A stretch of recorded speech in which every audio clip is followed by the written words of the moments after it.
ইয়াসআলুনাকা কাআন্নাকা হাফিয়্যুন আনহা কুল ইন্নামা ইলমুহা ইনদাল্লাহ ওয়ালাকিন্না আকসারান নাসি লা ইয়ালামুন। হে নবী, এরা আপনার কাছে এই প্রশ্নটা করে এইভাবে যে কিয়ামত কবে আসবে, মনে হয় যেন আপনি এটা জানেন। এই ইলম কিয়ামত কবে হবে মনে হয় যেন আপনি এটা জানেন, সেই জন্য তারা এই প্রশ্নটা করছে। আসলে কুল ইন্নামা ইলমুহা ইনদাল্লাহ, কিয়ামত কবে হবে এটা কে জানেন? ওয়ালাকিন্না আকসারান নাসি লা ইয়ালামুন, অবশ্যই অধিকাংশ মানুষের এইটা জানে না। কিয়ামত কবে হবে এটা একমাত্র আল্লাহ পাক জানেন। পরকালের জীবন যে হবে এতে কোনো সন্দেহ নাই, সেই ব্যাপারে আল্লাহ পাক বলছেন আআনতুম আশাদ্দু খালকান আমিস সামাউ বানাহা।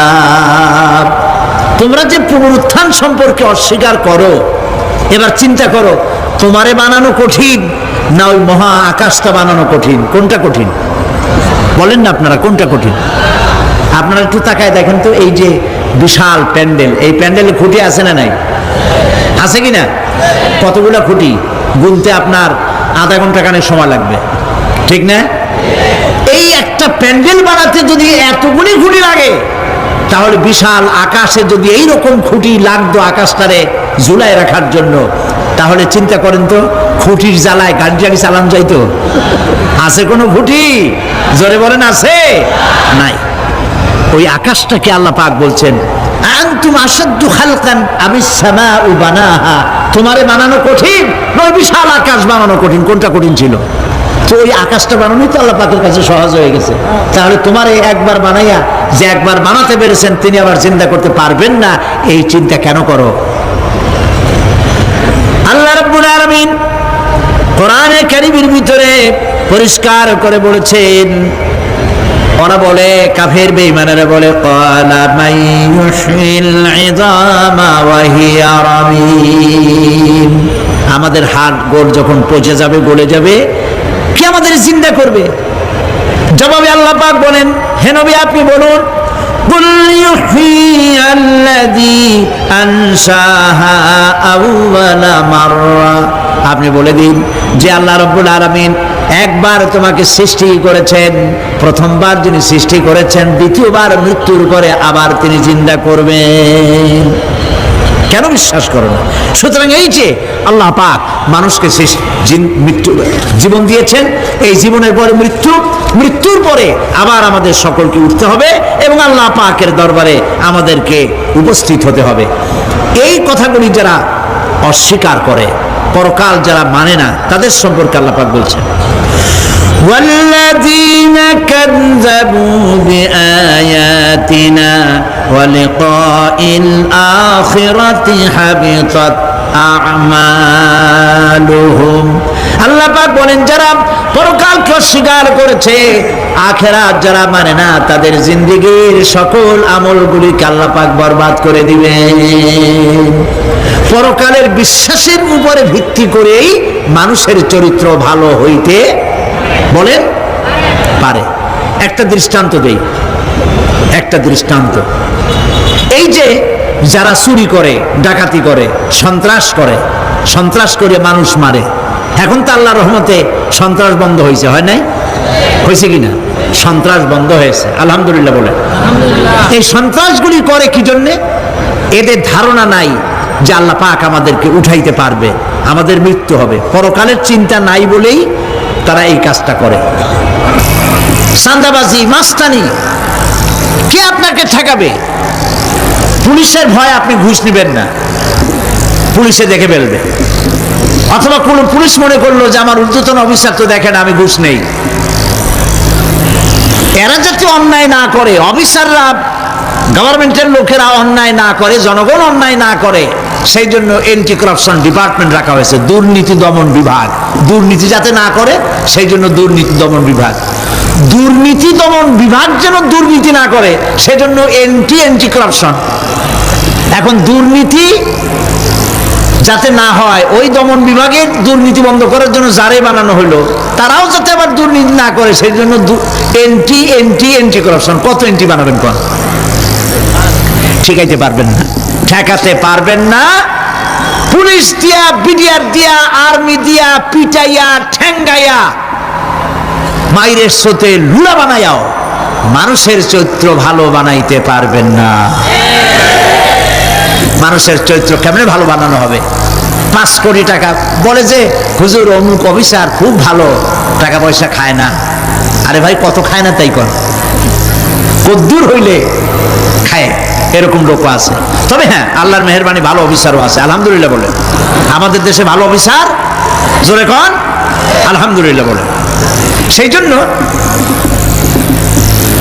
রাতের আধারে কোটি কোটি টাকার অফার আসছে, কেউ দেখে না।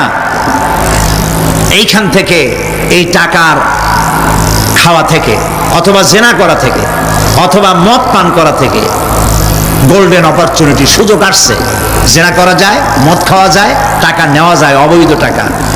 এই অপরাধ থেকে বাঁচাতে পারে একমাত্র পরকালের জবাবদেহিতা, আখিরাতের ভয়। আল্লাহর কাছে আমাকে জবাবদিহি করতে হবে, এই ভয় ছাড়া আর কোনো কিছুই মানুষের এই বিপদ থেকে মানুষের চরিত্র ভালো বানাইতে পারে না। মানুষের চরিত্র ভালো বানাবার জন্য এটাই হচ্ছে একমাত্র পথ। সেই জন্য আল্লাহ পাক আখিরাতের জীবন রেখেছেন, উঠতে সেখানে হবেই। এই পৃথিবীতে একবার যখন আসছি, আমাদেরকে জিন্দা আল্লাহ করবেন এবং সমস্ত কথাগুলির জবাব আল্লাহর কাছে দিতে হবে। পরকালের ব্যাপারে আল্লাহ পাক একটা ঐতিহাসিক যুক্তি দিয়েছেন, অনেক যুক্তি কোরআনে কারিমে দিয়েছে। আরেকটি যুক্তি আপনারা শোনেন, একেবারে ঐতিহাসিক যুক্তি। আল্লাহ পাক বলছেন, মহান আল্লাহ তাআলা আখিরাতের বাস্তবতা সম্পর্কে একদিকে যেমন তার সৃষ্টির কলা কৌশল সম্পর্কে বলেছেন, আর একদিকে মানুষকে চিন্তা ভাবনা করতে বলেছেন। চিন্তা ভাবনা করে দেখো, কালের সাক্ষী, কালের পুঞ্জীভূত সাক্ষী গ্রহণ করো, দেখো যে পরকাল হবে কিনা, এই আল্লাহ পাক কিয়ামতে তোমাদেরকে উঠাতে সক্ষম কিনা। আল্লাহ রাব্বুল আলামিন বলেন, ওয়াত্তুর ওয়া কিতাবিম মাসতুর ফি রাক্কিম মানশুর ওয়াল বাইতিল মা'মুর ওয়াস সাকফিল মারফুর ওয়াল বাহরিল মাসজুর ইন্না আযাবা রাব্বিকা লাওয়াকি' মা লাহু মিন দাফি'। সূরা তুর। আল্লাহ পাক বলছেন, তুর পাহাড়ের শপথ, তুর পাহাড়ের শপথ, সেই প্রকাশ্য পবিত্র গ্রন্থের শপথ যা লিপিবদ্ধ রয়েছে মুসলিম ঝিল্লিতে, চর্ম ঝিল্লিতে লিপিবদ্ধ রয়েছে। আরো শপথ বাইতুল মামুরের, আরো শপথ সুউচ্চ আকাশের, আরো শপথ উচ্ছ্বাসিত তরঙ্গায়িত সমুদ্রের। নিশ্চয়ই সেই আযাব আসবে, আযাব মানে কিয়ামত, সেই পরকাল অবশ্যই আসবে। মা লাহু মিন দাফি', এই শাস্তি থেকে, এই কিয়ামত আসা থেকে, এই কিয়ামত সংগঠিত হওয়া থেকে রোধ করার মতো ক্ষমতা কারো নাই। সুবহানাল্লাহ। এখন আল্লাহ পাক তুর পাহাড়ের কসম করছেন। তুর পর্বত হচ্ছে সেই পর্বতের কথাই ধরা যাক, যেখানে এটি ঐতিহাসিক পর্বত।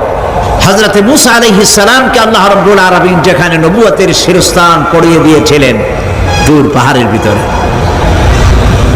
অতুর সিনিন, তুর পাহাড়ের কসম আল্লাহ পাক বলছেন। এবং খোদায়ের আল্লাহ রাব্বুল আলামিনের সঙ্গে বিরোধিতা করার কারণে ফেরাউনকে এই তুর পাহাড়ের কাছে লোহিত সাগরের মধ্যে, দরিয়ায় নীলের মধ্যে আল্লাহ পাক ডুবিয়ে মেরেছিলেন এবং নির্যাতিত বনি ইসরাইলকে শাস্তি দেওয়ার চূড়ান্ত সিদ্ধান্ত এই তুর পাহাড়েই আল্লাহ পাক দিয়েছিলেন। আল্লাহ বলছেন, আমি সেই তুর পাহাড়ের কসম করি। ওয়া কিতাবিম মাসতুর, এবং পবিত্র গ্রন্থের শপথ, যে গ্রন্থগুলি নাজিল হয়েছে নবীদের উপরে, ইনজিল, তাওরাত, জাবুর, কোরআন, এই কিতাবগুলির কসম করি, সুবহানাল্লাহ। কোরআনের কসম করি, আল্লাহ পাক বলছেন এই কিতাবগুলির কসম করছি। তুর পাহাড়ের কসম করছি, কিতাবগুলির কসম করছি। ওয়াল বাইতুল মামুর, আর বাইতুল মামুরের কসম করছি। সেটা কি? আকাশের প্রত্যেকটি আকাশে একটি করে বাইতুল মামুর আছে। ওই আকাশের ফেরেশতারা এই বাইতুল মামুরকে কেন্দ্র করে আল্লাহ রাব্বুল আলামিনকে সিজদা দেয়। আল্লাহ পাক হযরত আদম আলাইহিস সালামকে বলেছিলেন একটি ঘর বানাও, বাইতুল মামুরের নিচে বানাও। তিনি বললেন আমি তো জানি না বাইতুল মামুর কোথায়। হযরত জিবরাইলকে পাঠানো হলো। বাইতুল মামুর আকাশের যেখানে আছে ঠিক সেই সোজা বর্তমানে মক্কা শরীফে যে কাবা শরীফ যা আছে অবিকল আল্লাহ পাকের আকাশে বাইতুল মামুর যেখানে, তার সরাসরি নিচেই কাবা শরীফ স্থাপিত হয়েছে। আল্লাহ রাব্বুল আলামিন বলছেন আমি এই বাইতুল মামুরের কসম করছি। এরপরে আল্লাহ পাক বলছেন যে ফেরেশতারা যে বাইতুল মামুরকে তাওয়াফ করে এবং আল্লাহ পাকের ইবাদত করে, সেই বাইতুল মামুরের কসম। ওয়াস-সাকফিল মারফু, সুউচ্চ আকাশের কসম। এই আকাশ আল্লাহ পাক সৃষ্টি করেছেন বিগাইরি আমাদিন, কোন রকমের কোন খুঁটি ছাড়াই। সুবহানাল্লাহ বলি আমরা। এই বিশাল আকাশ সম্পর্কে ওই যে বুদ্ধিজীবী যারা, কোরআনের জ্ঞান যাদের কাছে নাই, তারা বলে যে আকাশ বলতে কিছু নাই, ওইটা একটা নীলা নীলা বহু দূর, সেই জন্য নীলা নীলা দেখা যায়। এই পৃথিবী সম্পর্কেও তাদের ধারণা এই পৃথিবীও কিছু না, এটা হলো ওই যে কি বলে সূর্যের কাছের থেকে একটা উজ্জ্বল জ্যোতিষ্ক খুব ফোর্সে যাচ্ছিল, এই ফোর্স সহ্য করতে না পেরে সূর্যের একটি অংশ মহাশূন্যের উপরে ছিটকে পড়ল, ঘুরতে ঘুরতে পৃথিবীর আকার ধারণ করেছে। এই হলো ওদের ধারণা। অ্যাক্সিডেন্টের মাধ্যমে নাকি এই পৃথিবী হয়েছে। মূল কথা হলো এইভাবে করে যদি কোনো একটা গ্রহ উজ্জ্বল জ্যোতিষ্ক যাওয়ার কারণে পৃথিবী হয়ে থাকে, তাহলে এখন তো পৃথিবীতে মানুষ ধরতেছে না, মানুষ তো অনেক বেশি বেড়ে গেছে, তাহলে আর একটা জ্যোতিষ্ক দয়া করে সূর্যের পাশ দিয়ে যাইয়া আর একটা খণ্ড ফালাই দিয়া আর একটা পৃথিবী বানায় না কেন? প্রিয় ভাই সব, আল্লাহ পাক বলছেন ওয়াস-সাকফিল মারফু, আমি এই বিশাল আকাশের কসম করি। সুবহানাল্লাহ। এরপরে ওয়াল বাহরিল মাসজুর, পৃথিবীতে প্রবাহিত উচ্ছ্বসিত তরঙ্গায়িত সমুদ্র রাজির কসম করি। সুবহানাল্লাহ। আচ্ছা বলেন তো এই পৃথিবী এর নিচে কি? এই পৃথিবীর নিচে কি? এই পৃথিবী মহাশূন্যের উপরে ঘুরছে। লক্ষ্য করেন আল্লাহর কত বড় শক্তি। আটলান্টিক মহাসাগর কোথায় বলতে পারবেন না? এই পৃথিবীতে। আটলান্টিক মহাসাগর কোথায়? এই পৃথিবীতে। আটলান্টিক মহাসাগর, প্রশান্ত মহাসাগর, ভূমধ্য সাগর, যত সাগর আর মহাসাগর সব এই পৃথিবীতে। এই পৃথিবী অসংখ্য পাহাড়, অসংখ্য সমুদ্র আর অসংখ্য মানবরাজি নিয়ে লাটিমের মতো ঘুরতেছে। সুবহানাল্লাহ। মহাশূন্যের উপরে, মহাশূন্যের উপরে লাটিম যেমন ঘোরে, পৃথিবী তেমন ঘোরে, অথচ মানুষগুলো ছিটকে পড়ে যায় না, পানিগুলি উড়ে কোথাও পড়ে যায় না। সুবহানাল্লাহ বলতে ইচ্ছে করে না। আল্লাহ রাব্বুল আলামিন সূরা ইয়াসিনের মধ্যে বলেছেন লাশ-শামসু ইয়ানবাগি লাহা আন তুদরিকাল কমারা ওয়ালাল লাইলু সাবিকুন নাহার ওয়া কুল্লুন ফি ফালাকিন ইয়াসবাহুন। সূর্য চন্দ্রের অধিকার নষ্ট করতে পারে না। রাত দুপুরের সময় সূর্য উঠবে না, দিনের দুপুর বেলায় চন্দ্র উদিত হয়ে সূর্যের আলোকে নিষ্প্রভ করতে পারে না। চন্দ্র সূর্যের আগে যেতে পারে না, সূর্য চন্দ্রের আগে যেতে পারে না। কারো গায়ে কারো ধাক্কা লাগে না। অসংখ্য তারকারাজি উড়ে বেড়াতেছে, কারো সাথে কারো কোনো ধাক্কা নাই, কোনো সংঘর্ষ নাই। মহাশূন্যের উপরে সূর্য চন্দ্র যেমন ঘোরে, ওয়া কুল্লুন ফি ফালাকি ইয়াসবাহুন, চাঁদ আর সূর্য যেমন ঘোরে, মহাশূন্যে যা আছে তাও ঘোরে। এই পৃথিবীটা মহাশূন্যের উপরে, গোটা পৃথিবী সমস্ত সমুদ্র আর মহাসমুদ্র নিয়ে সব ঘুরতেছে। সুবহানাল্লাহ। ওয়াল বাহরিল মাসজুর, তরঙ্গায়িত উচ্ছ্বসিত সমুদ্র রাজির কসম করি, সমুদ্র সন্দ্বীপ যাওয়ার সময় কেমন অবস্থা হয় যদি তুফানে পড়ে। দাল্লা মান তাদউনা ইল্লা ইয়াহু, সকলের কথা মানুষ ভুলে যায়। মৌজুন কাল জিবাল, পাহাড়ের মতো যখন ঢেউগুলো আসতে থাকে সবাই সব ভুলে যায়, তখন মনে পড়ে শুধু আল্লাহ। কি মনে পড়ে?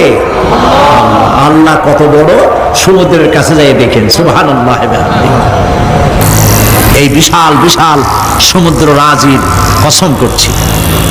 এতগুলি কসম করে আল্লাহ পাক কোরআনে কারীমের মধ্যে বলছেন, দেখো এই সব জিনিসগুলি আমি সৃষ্টি করেছি, আর এই জিনিসগুলির কসম করে বলছি সেই পরকাল অবশ্যই অনুষ্ঠিত হবে, সেই আযাব আসবে। কেউ এই পরকাল অনুষ্ঠিত হওয়া থেকে কেউ ফিরাইয়া রাখতে পারবে না।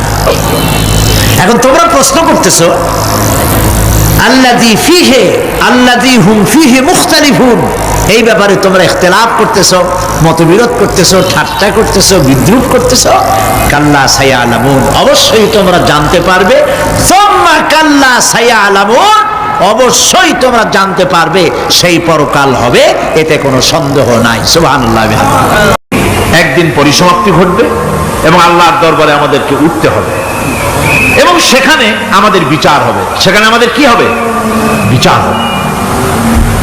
আল্লাহ পাক বিচারটাকে নির্ভুল করার জন্য, সঠিক করার জন্য প্রত্যেকের গলায় আমলনামা ঝুলায় রাখছে, এখানে রেকর্ডের ব্যবস্থা করা হয়েছে। আল্লাহ পাক বলছেন, ওয়া কুল্লু ইনসানিন আলজামনাহু তাইরাহু ফি উনুকিহি ওয়া নুখরিজু লাহু ইয়াওমাল কিয়ামাতি কিতাবান ইয়ালকাহু মানশুরা। আল্লাহ পাক বলেন, প্রত্যেকের ভালো মন্দ কর্মফল, কর্মলিপি আমি তার গলায় ঝুলায় রেখেছি। কিয়ামতের দিন সে নিজের কাছে স্পষ্ট সব দেখতে পারবে, কোনো জিনিস বাদ পড়বে না। তার গলায় তার আমলনামা ঝুলানো আছে, সব রেকর্ড হতেছে। এই পৃথিবী থাকবে না, এটা কি চিরকাল থাকবে না, এর একটা পরিসমাপ্তি ঘটবে। যেমন করে সারা বছর লেখাপড়া করার পর কলেজে, বিশ্ববিদ্যালয়, মাদ্রাসায়, হাই স্কুলে, সব জায়গায় সারা বছর লেখাপড়া করার পর যেমন পরীক্ষা দেওয়ার একটা দিন আসে, সারা বছর ব্যবসা করার পর হিসাব নিকাশ করার যেমন একটা সময় আসে, সারা মাস চাকরি করার পর বেতন পাওয়ার যেমন একটা দিন আসে, সারা জীবন চাকরি করার পর পেনশন পাওয়ার যেমন একটা সময় আসে, অনুরূপ ভাবে এই দুনিয়া যেদিন শেষ হয়ে যাবে, আল্লাহ নির্ধারিত সময় শেষ হয়ে যাওয়ার পর একটা সময় আসবে যখন আল্লাহ রব্বুল আলামিন সব শেষ করে দিবেন, লন্ডভন্ড হয়ে যাবে, কিছুই থাকবে না। কোরআনে সব আল্লাহ বলে দিয়েছেন। আল্লাহ পাক বলেন, এই পৃথিবীর সব কেমন ভাবে ধ্বংস হবে তার চিত্র আল্লাহ পাক কোরআনে কারিমে তুলে ধরেছেন। ইদাস সামাউ ফাতারাত ওয়া ইদাল কাওয়াকিবু তাসারাত ওয়া ইদাল বিহারু ফুজ্জিরাত ওয়া ইদাল কুবুরু বুসিরাত। যখন আকাশসমূহ জীর্ণ বিদীর্ণ হয়ে যাবে, তারকাগুলি বিক্ষিপ্ত হয়ে ছিটকে পড়বে, আর সমুদ্রগুলি উচ্ছ্বসিত হয়ে পড়বে, কবরগুলি সব তার ভেতরে যা আছে উদ্গীরণ করে দেবে, তারকাগুলি স্থিমিত হয়ে যাবে। এরপরে সমস্ত আকাশগুলি কাতাইয়্যিস সিজিল্লিল কুতুব, কিতাবের পৃষ্ঠার মতো একটার পরে একটা ঠাস ঠাস করে পড়তে থাকবে, চূর্ণ বিচূর্ণ হয়ে ভেঙে চুরে একাকার হয়ে যাবে। পাহাড়গুলিকে উড়িয়ে দেওয়া হবে, চন্দ্র এবং সূর্য একাকার হয়ে যাবে। আল্লাহ রাব্বুল আলামিন বলেন ফাইদা বারিকাল বাসার ওয়া খাসাফাল কমার ওয়া জুমিআশ শামসু ওয়াল কমার। চক্ষু যখন বিস্ফারিত হয়ে যাবে, চাঁদ যখন তার আলো হারিয়ে ফেলবে, সূর্য যখন তার আলো হারিয়ে ফেলবে, চাঁদ আর সূর্য সব একাকার হয়ে যাবে, সেই সময় অবস্থাটা কি চিন্তা করো। মানুষ হয়রান হয়ে দৌড়াদৌড়ি করবে। ওয়াহুমিলাতিল আরদু ওয়াল জিবালু ফাদুক্কাতা দাক্কাতান ওয়াহিদা। জমিন এবং পাহাড়গুলির মধ্যে আল্লাহ রাব্বুল আলামিন সংঘর্ষ বাঁধিয়ে দিবেন। পাহাড়গুলি ভেঙে চুরে টুকরা টুকরা হয়ে যাবে।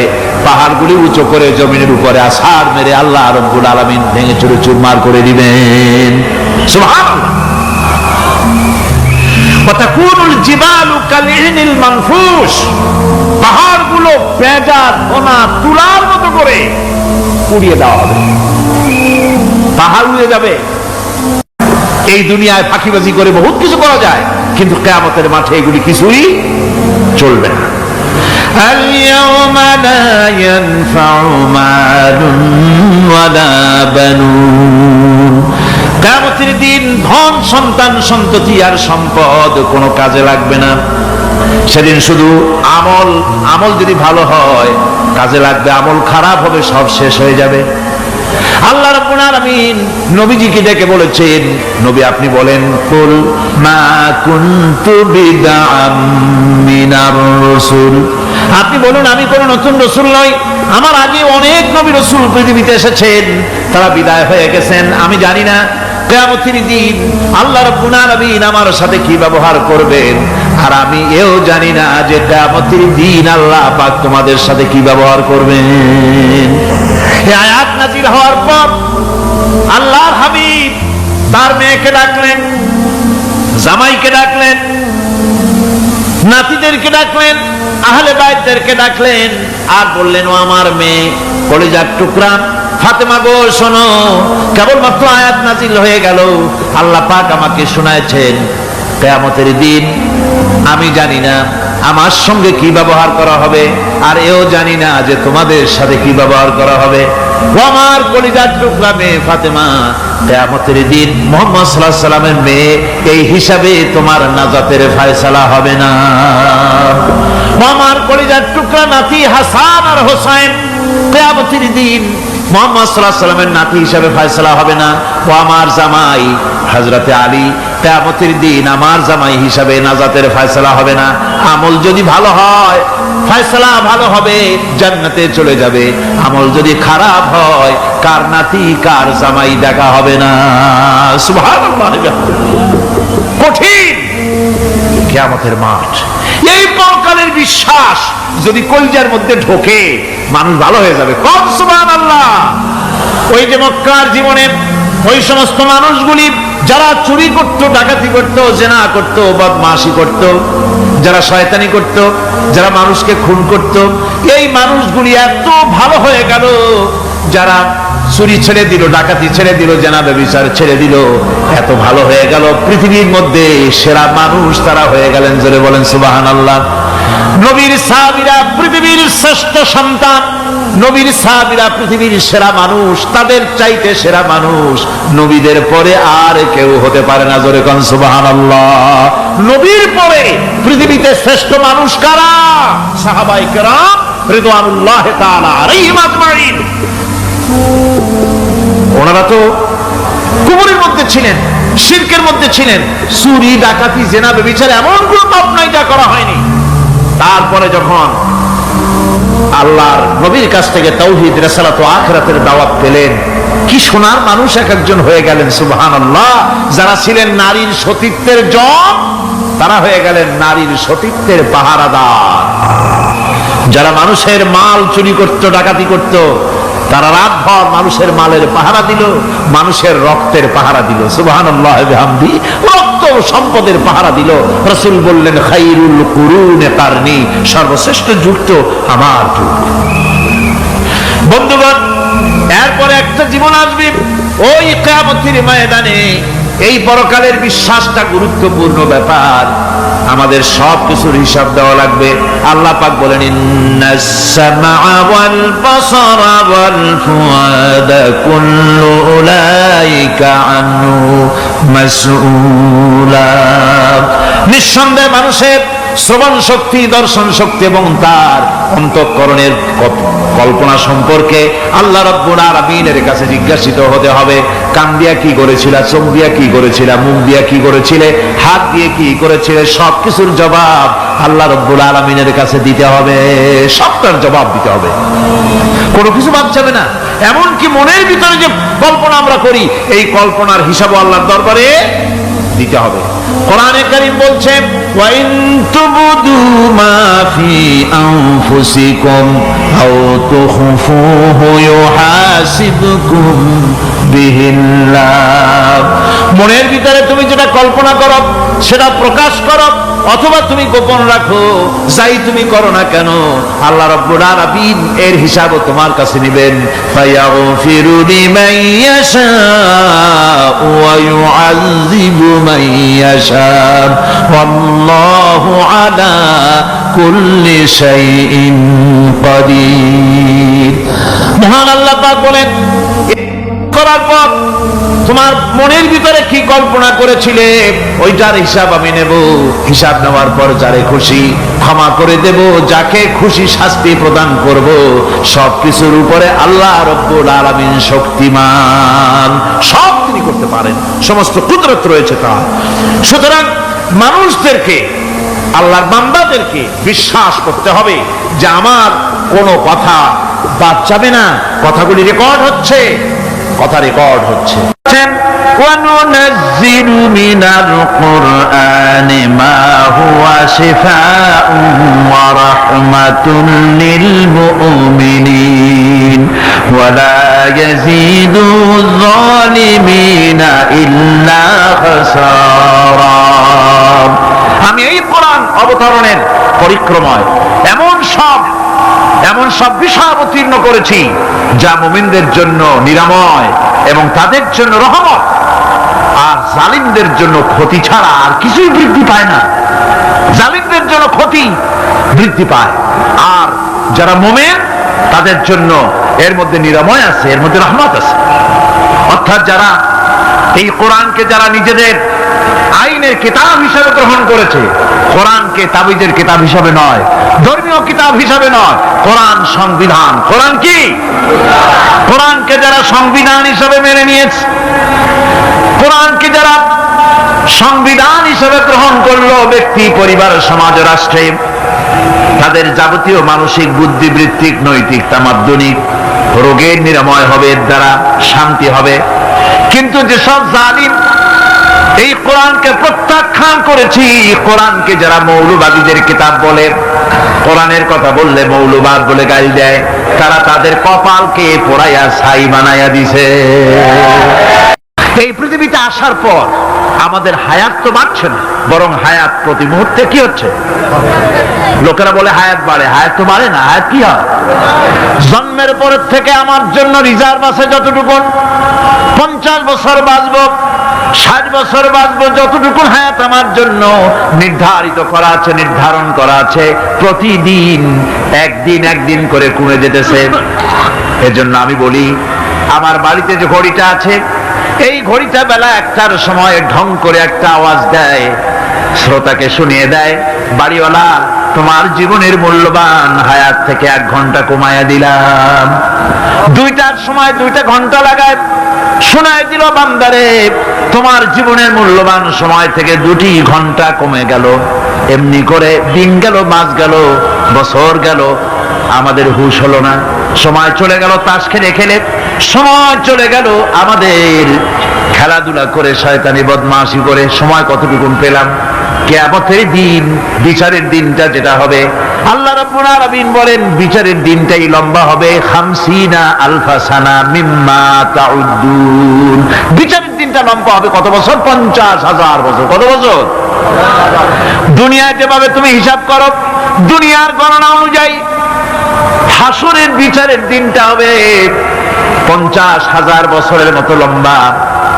এক কিতাবে দেখেছি, তিনি লিখেছেন হিসাব করে কিয়ামতের ওই দিনটার হিসাবে 50,000 বছর একটা দিন লম্বা, ওই হিসাবে পৃথিবীতে যারা 60 বছর বাঁচলো সে যেন আখেরাতে 2 মিনিট দুনিয়ায় বাঁচলো। চিন্তা করেছে? মাত্র 2 মিনিট। 60 বছর যারা হায়াত পেল 2 মিনিট বাঁচলো। এই 2 মিনিটের জন্য কত হাঙ্গামা, কত মারধর, কত সন্ত্রাস, ক্ষমতার জন্য লড়াই, ধ্যান করেঙ্গে ত্যান করেঙ্গে, লাঠিকে আমদার মুগুর ভরেঙ্গে, শক্তির ঠেলায় অস্থির। আমার বন্ধুগণ, সময় চলে যাচ্ছে, স্রোতের মতো করে কারোর জন্য সময় অপেক্ষা করতেছে না। আমাদের মৃত্যু প্রতি মুহূর্তে কাছে চলে আসতেছে। এই জন্য শায়ের বলেছেন, আগাহ আপনি মৌত সে কোই বশর नहीं, आगाह अपने मौत से कोई बशर नहीं, 100 बरस के हैं पल की खबर नहीं। মৃত্যু সম্পর্কে আমাদের কারো জানা নাই, যে কোনো মুহূর্তে মৃত্যু আমাদের কাছে এসে যেতে পারে। মৃত্যু সম্পর্কে কিছুই জানা নাই, অথচ প্রতি মুহূর্তে আমরা মৃত্যুর দিকে এগিয়ে চলছি। মাল সামান 100 বছর কি ধরে খাবো তাও জমা করে রেখেছি, কিন্তু এক মুহূর্তের খবর নাই। মা ফিরে এসেছি, বাড়ি যেতে পারবো নিশ্চয়তা নাই। আছে? বলেন আছে? আপনি বাড়ি যাও ভালো, বসেছেন, দাঁড়াতে পারবেন এই নিশ্চয়তা আছে? নাই। সুতরাং সুরাতে যে সময়ের উপরে কসম করে মূলত সময়ের অপরিসীম গুরুত্ব সম্পর্কে আল্লাহ পাক মানুষকে বুঝাই দিতেছেন। সময়ের দাম দাও। আমাদের সময় চলে যায় গান শুনতে শুনতে, আশ্চর্য মলম বিক্রি করা দেখতে দেখতে, তাস পাশা খেলতে খেলতে সময় চলে যায়, কেউ খেয়াল করে না। সময় বলতে অতীত কালও হতে পারে, আবার বর্তমানও হতে পারে। আর বর্তমান কাল কোনো কালই না, বর্তমান কাল কোনো কাল নয়। প্রতি মুহূর্তে ভবিষ্যৎ এসে বর্তমান হয়, আর প্রতি মুহূর্তে বর্তমান কি হয়? অতীত হয়ে যায়। বর্তমান কাল বলে কোনো কাল না, প্রতি মুহূর্তে অতীত হয়ে যাচ্ছে। এই যে আমি মাহফিলে বসছিলাম প্রথম এসে, ওইটা কি এখনো বর্তমান আছে? এই যে বর্তমান কথা বলছি, এটা অতীত হয়ে যাচ্ছে। সুতরাং বর্তমান কাল নাই। আল্লাহ পাক ওয়াল আসরের সময়ের কসম করে বলছেন। যদি আমরা চিন্তা ভাবনা করি তাহলে আমরা লক্ষ্য করব আমাদের আসল মূলধন সময়। আসল মূলধন কি? জীবনের আসল মূলধন কি? সময়। যে ব্যক্তি আল্লাহর সঙ্গে বিদ্রোহ করেছে আর পরকালের জন্য পাথর জোগাড় করে নাই, দুনিয়াকে অগ্রাধিকার দিল, পরকালকে ভুলে গেল, তার জায়গা হলো জাহান্নাম। وَأَمَّا مَنْ خَافَ مَقَامَ رَبِّهِ وَنَهَى النَّفْسَ عَنِ الْهَوَى فَإِنَّ الْجَنَّةَ هِيَ الْمَأْوَى। আর যে ব্যক্তি আপন প্রভুর সামনে উপস্থিত হওয়াকে ভয় করেছে এবং আপন প্রবৃত্তিকে লালসা মুক্ত করেছে, লালসার হাত থেকে রক্ষা করেছে, আল্লাহ রাব্বুল আলামিন কিয়ামতের দিন তার জন্য রেখে দিয়েছেন জান্নাত। তার জন্য কোন জায়গা? জান্নাত। আমাদেরকে পরকাল ভিত্তিক জীবন যাপন যদি করি তাহলে কবরের জবাবগুলি খুব আসান হবে। আর যদি পরকাল ভিত্তিক জীবন যাপন না হয়, কবরটা মুসিবতের জন্য মুসিবত হয়ে যাবে। হযরত ওসমান রাদিয়াল্লাহু তাআলা আনহু কবরের কাছে গিয়ে খুব কাঁদতেন। সাহাবায়ে কেরাম প্রশ্ন করেছেন, হুজুর, রাসূল করিম সাল্লাল্লাহু আলাইহি সাল্লাম যখন জান্নাত ও জাহান্নামের ওয়াজ করেন তখনও তো এত বেশি আপনি কাঁদেন না, যত বেশি কাঁদেন কবরের কাছে এসে, কারণ কি? হযরত ওসমান রাদিয়াল্লাহু তাআলা আনহু বলতেন, আমার সাথীরা, আমি আমার হাবিবের কাছে, আল্লাহ রাব্বুল আলামিনের রাসূলের কাছে আমি শুনেছি এই কবরটাই হলো প্রথম স্টেশন, এই কবরটাই হলো প্রথম ইমিগ্রেশন কাউন্টার। এই জায়গায় যদি কেউ ধরা পড়ে যায়, কারো যদি চার্জশিট হয়ে যায়, সব জায়গায় ধরা পড়ে যাবে। হাসরে মিজানে সিরাতে কোনো জায়গায় নাজাত পাবে না। আর এই কবরটা যদি কেউ মুক্তি পেয়ে যায়, মিজান সিরাত হাসর সব জায়গা থেকে আল্লাহ তারে ভালোভাবে পার করে দিবেন। এটা হলো আসল জায়গা, মারাত্মক জায়গা। খুব মারাত্মক জায়গা। আমি এটাকে ইমিগ্রেশন কাউন্টার বলেছি আমার ভাষায়। ইমিগ্রেশন কাউন্টার যারা বিদেশ ভ্রমণ করেছেন তারা জানেন। লন্ডন যাবেন, আমেরিকা যাবেন, সৌদি আরব যাবেন, যে কোনো বিদেশে যাবেন, গেলেই পাসপোর্ট তারা দেখবে। পাসপোর্টে আপনার ন্যাশনালিটি কোনটা সেটাই তারা জানতে চাইবে। আপনি কোন দল করেন এটা তারা জানতে চাইবে না। আপনার আইডেন্টিটি কি তারা জানতে চাইবে।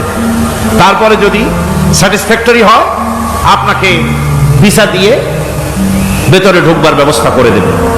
আর যদি তারা স্যাটিসফাইড না হয় তাহলে আপনাকে মেহমানখানায় ঢুকানো হবে গ্রেফতার করে। কবর হচ্ছে এ ধরনের একটি ইমিগ্রেশন কাউন্টার। কবরের ভিতরে মানুষ যখনই রাখা হবে সঙ্গে সঙ্গে দুজন ফেরেশতা আসবে। কবরের কাছে যারা এসেছিল দাফন হয়ে যাওয়ার পর এই লোকগুলি 40 কদম যেতে যতক্ষণ লাগে এর মধ্যেই দুজন ফেরেশতা এসে যাবে। এসে জিজ্ঞেস করবে, মান রব্বুকা, তুমি কোন দল করতে? ওটা তাদের জানার দরকার নাই। ব্যবসা করতেন না চাকরি করতেন প্রয়োজন নেই। প্রথমেই জিজ্ঞাসা করা হবে ন্যাশনালিটি। প্রথমেই জিজ্ঞাসা করা হবে তার ন্যাশনালিটি সম্পর্কে, তার আইডেন্টিটিটা কি, এবং সেটাকে সত্যায়িত করার জন্য, বোঝার জন্য 3টি প্রশ্ন। প্রথম প্রশ্ন, মান রব্বুকা ওয়া মা দীনুকা ওয়া মান নাবিয়্যুকা, তোমার রব কে, তোমার দ্বীন কি, তোমার নবী কে। যদি এই ব্যক্তি বেঈমান হয়, মুনাফিক হয়, সে বলবে হায় হাতা লা আদরি, হায় হাতা লা আদরি, জানি না আমার রবকে, আমি জানি না। তোমার দিন কি, দিন কারে কয় বুঝি না। এরপরে আল্লাহর নবী জনাবে মুহাম্মদ রাসূলুল্লাহ সাল্লাল্লাহু আলাইহি ওয়াসাল্লামকে দেখানো হবে, বলা হবে মা কুনতা তাকুলু ফি হাদার রাজুল, এই ব্যক্তি সম্পর্কে তোমার ধারণা কি নিকে? বলবে আমি চিনি না। নাউযুবিল্লাহ। বাস, এরপরে তার যা হবার তাই শুরু হয়ে যাবে। আর যদি বান্দাটা মুমিন হয়, প্রশ্ন করা হবে মান রব্বুকা, জবাব দেবে রব্বি আল্লাহ, আমার রব আল্লাহ রাব্বুল আলামিন। ওয়া মা দীনুকা, দীনুনা ইসলাম, আমার দিন হচ্ছে ইসলাম। এরপরে আল্লাহর নবীকে দেখানো হবে। কয়েক রকমের বর্ণনা আছে। কোন বর্ণনায় আছে হুজুরের আকারে দেখানো হবে, অথবা রাসূলকে সরাসরি দেখানো হবে। বলা হবে মা কুনতা তাকুলু ফি হাদার রাজুল, এই লোকটি সম্পর্কে ধারণা কি? মুমিন ব্যক্তি বলবে হাদা নবিয়ুনা মুহাম্মাদুর রাসূলুল্লাহ সাল্লাল্লাহু আলাইহি ওয়াসাল্লাম, ইনি আমার তো সেই নবী মুহাম্মাদুর রাসূলুল্লাহ সাল্লাল্লাহু আলাইহি ওয়াসাল্লাম। আমরা যদি এই রকমের জবাব দিতে পারি, আল্লাহ কবুল করো। সকলে জোরে কোন আমিন। জবাব হয়ে যাওয়ার পর গায়ব থেকে আওয়াজ আসবে, ফাফরিশু বিল জান্নাতি ওয়ালবিসু বিল জান্নাহ, ও আমার ফেরেশতারা, আমার এই বান্দাকে জান্নাতের পোশাক পরায়া দাও আর কবরটাকে জান্নাতের বিছানা বিছায়া দাও। জান্নাতের পোশাক পরায়া দাও, জান্নাতের বিছানা বিছায়া দাও। ইলা মাদ্দা বাসারিহি, তার চোখের দৃষ্টি যত দূর যায় কবরটা ততটা প্রশস্ত করে দাও। এরপর বেহেশতের পোশাক পরাইয়া, বেহেশতের বিছানা বিছায়া ফেরেশতা বলবে নম কানাউমুল হুরুস, ঘুমিয়ে যাও। দুলামিয়া যেমন বাসর সজ্জায় নতুন বউ নিয়ে আরামে ঘুমায়, এরকম আরামে ঘুমায় যাও। ইলা ইয়াউমিল কিয়ামা, কিয়ামত পর্যন্ত ঘুমায় থাকো, আরামে ঘুমিয়ে থাকবে। এরপরে সিংহায় ফুৎকার হবে, সিংহার ফুৎকারের আওয়াজে তার ঘুম ভেঙে যাবে। বলবে ইয়া ওয়াইলানা মান বাআসানা মিন মারকাদিনা, হায় আফসোস, আমার এত আরামের ঘুম থেকে কে আমাকে জাগ্রত করলো, আমার ঘুমটারে নষ্ট করলো কে? আওয়াজ আসবে হাযা মা ওয়াদার রহমান ওয়া সাদাকাল মুরসালুন, এটা হচ্ছে রহমানের সেই ওয়াদা, আর মুরসালিনরা, নবীরা সত্য কথাই বলেছিলেন, সেই কিয়ামত অনুষ্ঠিত হচ্ছে। আমার বন্ধুগণ, সেজন্য এই দুনিয়ার মোহে পড়ে থাকলে পরে দুনিয়ায় যারা অগ্রাধিকার দিবে দুনিয়াকে পরকালের তুলনায়, জবাব দিতে পারবে না কবরের ভিতরে গিয়া।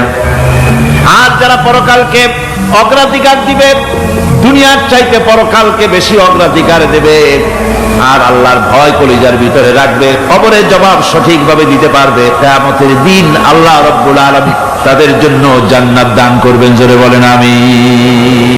মানুষের মূল ক্ষতি ব্যবসায় ক্ষতিগ্রস্ত হয়েছে, এটা মূল ক্ষতি নয়।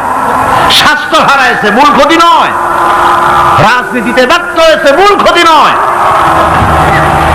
জীবনে মন্ত্রিত্ব হারাইছে, মূল ক্ষতি নয়। মূল ক্ষতি প্রতি মুহূর্তে সময় নষ্ট হচ্ছে, এটাই মূল ক্ষতি।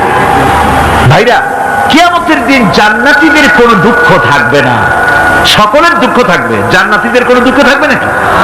থাকবে, থাকবে।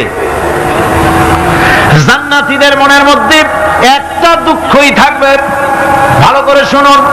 জান্নাতীদের মনের মধ্যে একটা দুঃখই হবে, তারা মনে মনে চিন্তা করবেন, আফসোস করবেন, আরে যদি দুনিয়ায় বসে অমুক সময় বাসে বসেছিলাম, আজে বাজে চিন্তা করেছি, বাড়ির ড্রয়িং রুমে একা একা বসে বসে আজে বাজে চিন্তা করেছি, অমুক অমুক সময় খেলাধুলায় কাটাইছি, এই সময়গুলিতে যদি সুবহানাল্লাহ, আলহামদুলিল্লাহ, লা ইলাহা ইল্লাল্লাহ, আল্লাহু আকবার, এই তাসবিহ যদি পড়তাম, জিকির আজগার করতাম, জান্নাতের ভিতরে আরো নিয়ামত লাভ করতে পারতাম। সময়টা তো কাজে লাগাইলাম না। মানুষের সবটা, মুমিনের সব কাজে সব। ওয়াকুলু লিন্নাসি হুসনা, মানুষের সঙ্গে ভালো ভালো কথা কও, মানুষের সঙ্গে হাসি মুখে কথা কও। একজনের সাথে হাসি মুখে কথা বললেন, আপনার একটা সৎকা দেওয়ার মতো সমান সব আমলনামায় লেখা হয়ে গেল। ভালো ভালো কাম করো। বন্ধুগণ, সময় দ্রুত গতিতে চলে যাচ্ছে, মানুষের জীবন ক্ষতিগ্রস্ত হচ্ছে। ক্ষতি থেকে বাঁচতে পারবে চারটা গুণ যার মধ্যে আছে, বাকি সব ক্ষতিগ্রস্ত হয়ে যাবে। আমার ভাইয়েরা, এই কথাগুলি বলে আল্লাহ পাক যেন এরকম একটা দৃষ্টান্ত দিলেন। আপনি যদি পরীক্ষার হলে গিয়া দেখেন, ছাত্ররা পরীক্ষা দিতেছে, পরীক্ষার জন্য নির্ধারিত সময় কতটুকু? 3 ঘন্টা। 3 ঘন্টা, 3 ঘন্টা। আপনি গিয়ে দেখলেন কোন একজন পরীক্ষার্থী পরীক্ষা দিতে গিয়ে আর একদিকে তাকায় আছে, আকাশের তারা গুনতেছে, অথবা সে গল্প করতেছে, অথবা পরীক্ষা বাদ দিয়ে আজে বাজে কিছু লিখতেছে। আপনি যেমন তাকে, ওই ছেলেটাকে আনবো না, গাফেল ছেলেটাকে ঘড়ির দিকে তাকায় বলেন, এই ছেলে ওই ঘড়ির দিকে তাকাও, দেখো তোমার সময় কিন্তু চলে যেতেছে, মাত্র 1 ঘন্টা, আর তুমি সময় নষ্ট করতেছো। আল্লাহ যেন স্নেহ পরবশে তামাম পৃথিবীর গোলামদেরকে, বান্দাদেরকে আঙ্গুল নির্দেশনা দিয়ে বলছেন, বান্দারা প্রতি মুহূর্তে তোর জীবনের মূল্যবান সময় চলে যেতেছে, প্রতি মুহূর্তে সময় যাচ্ছে। আল ইনসান, ইনসান বলতে শুধু মুসলমান না, ইনসান বলতে কি মুসলমান শুধু না, আল ইনসান মানব মণ্ডলী, বিশ্বের সমস্ত মানুষকে আল্লাহ বলছেন, হিন্দু, খ্রিস্টান, বৌদ্ধ, নাসারা, ইহুদি, মজুসি, মুসলমান, বিশ্বের সব মানুষকে আল্লাহ বলছেন। যেহেতু আল্লাহ স্রষ্টা, মানুষের ব্যাপারে সার্বিক কল্যাণময় কথা কে বলতে পারেন? কে বলতে পারেন? সে আল্লাহ রাব্বুল আলামিন বলছেন, সময় চলে যাচ্ছে, ও পৃথিবীর মানুষেরা। এই মানুষ বলতে আল্লাহ রাব্বুল আলামিন কোন ব্যক্তি, কোন গোষ্ঠী, কোন জাতিকে বলেন নাই, বলেছেন সমগ্র মানবতাকে। এর অর্থ হচ্ছে সূরাটিতে উল্লেখ্য 4টি গুণ যদি আমল করতে পারে লোকেরা, যেই ব্যক্তি করবে, যেই সমাজ করবে, যেই রাষ্ট্র করবে, যেই গোষ্ঠী করবে, যেই জাতি করবে, তারাই ক্ষতি থেকে বেঁচে যাবে। আর যারা করবে না, তারা ক্ষতিগ্রস্ত হবে। কি হবে বলুন?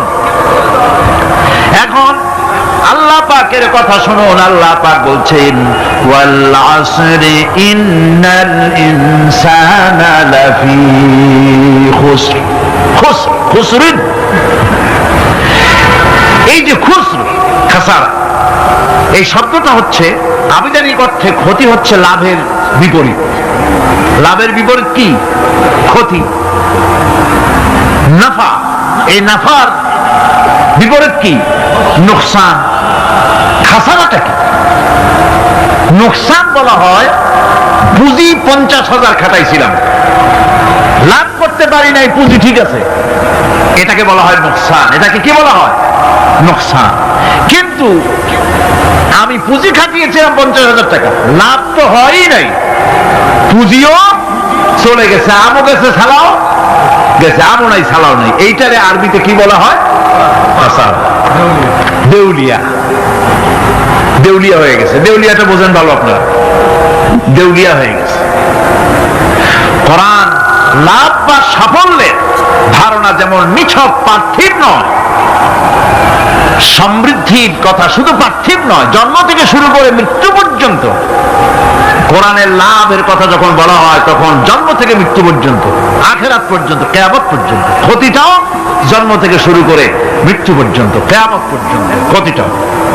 এই ক্ষতি থেকে বাঁচবার জন্য কোরআনে কারিমে বিভিন্ন জায়গায় এই খাসারা শব্দ ব্যবহার করা হয়েছে। আল্লাহ রাব্বুল আলামিন বলছেন, ওয়ামান খাফফাত মাওয়াজিনুহু ফাউলাইকা আল্লাযীনা খাসিরু আনফুসাহুম বিমা কানু বিআয়াতিনা ইয়াযলিমুন। যাদের পাল্লা ভারী হবে কিয়ামতে তারাই হবে সফলকাম, আর যাদের পাল্লা হালকা হবে, নেকির পাল্লা, নেকির পাল্লা যাদের হালকা হবে তারা হবে ক্ষতিগ্রস্ত। তারা নিজেদের ক্ষতি নিজেরাই ক্ষতি সাধনকারী হবে কিয়ামতের দিন।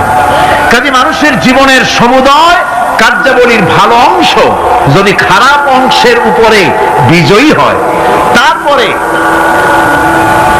খারাপ অংশ পাওনাদারদের দিয়ে টিয়া, এরপরে যদি নেকি কিছু বাকি থাকে তাহলে বোঝা গেল লোকটা কিয়ামতে নাজাত পাবে।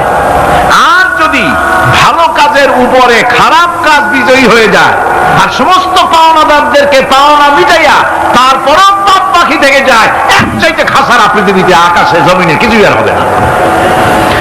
এর থেকে বাঁচার জন্য আল্লাহ পাক, এই খাসারা থেকে বাঁচার জন্যই মানুষকে এই কথা বলছেন। এই কথাটি কোরআনে কারিমের অন্য একটি আয়াতে আরো সুন্দর করে বলা হয়েছে। যারা নাকি এই দুনিয়ার বুকে যারা নিজেদের পুঁজি খাটাইছে, জীবনের পুঁজি সুদ কামাইতে খাটালো, জীবনের পুঁজি খাটালো হারাম কামাইয়ের ভিতরে, অন্যায় কাজের ভিতরে, যারা জীবনের পুঁজিকে আল্লাহর দ্বীনের কাজে লাগাতে পারে নাই, তাদের সম্পর্কে বলা হচ্ছে খাসিরাদ দুনিয়া ওয়াল আখিরাত যালিকা হুয়াল খুসরানুল মুবিন। খাসিরাদ দুনিয়া ওয়াল আখিরাত, দুনিয়াও ক্ষতিগ্রস্ত, আখিরাতেও ক্ষতিগ্রস্ত। এটা হচ্ছে তার জন্য সুস্পষ্ট ক্ষতি, এর থেকে বড় ক্ষতি আর কিছুই হতে পারে না। ربنا ظلمنا أنفسنا وإن لم تغفر لنا وترحمنا لنكونن من الخاسرين ربنا لا تزغ قلوبنا بعد إذ هديتنا وهب لنا من لدنك رحمة إنك أنت الوهاب أي الله تعالى হাজার হাজার মুসলমান নরনারী ঠান্ডাকে উপেক্ষা করে তোমার দ্বীনের কথা শোনার জন্য, কোরআনে কারীমের কথা শোনার জন্য এই মাঠে এসে হাজির হয়েছে। আল্লাহ তুমি দয়া করে মেহেরবানি করে আলোচনার সওয়াবটুকু হুজুরে পুরনূর সাল্লাল্লাহু আলাইহি সাল্লামের রূহ মুবারকে পৌঁছে দাও। রব্বুল আলামিন, আমাদের মধ্য থেকে যাদের মা বাপ দুনিয়া থেকে জনমের মতো বিদায় হয়ে গেছে, আল্লাহ কবরে যদি আযাব থাকে দয়া করে আযাব মাফ করে দাও। আল্লাহ আমাদের মা বাপের উপরে তোমার রহমত নাজিল করো। রব্বিরহামহুমা কামা রাব্বায়ানি সগীরা, রব্বিরহামহুমা কামা রাব্বায়ানি সগীরা। হে আল্লাহ রাব্বুল আলামিন, এই মাহফিলে যত লোক আছি আমরা, কার কোন ব্যাধি আছে, রোগ আছে, আমরা তুমি ভালো করে জানো। আমাদের প্রত্যেকের ব্যাধিকে তুমি শিফায়ে আজলা দান করে দাও। اللهم حبب إلينا الإيمان وزينه في قلوبنا وكره إلينا الكفر والفسوق والعصيان واجعلنا من الراشدين ربنا تقبل منا إنك أنت السميع العليم وتب علينا إنك أنت التواب الرحيم سبحان ربك رب العزة عما يصفون وسلام على المرسلين الحمد لله رب العالمين واجعل آخر كلمتنا عند الموت لا إله إلا الله محمد رسول الله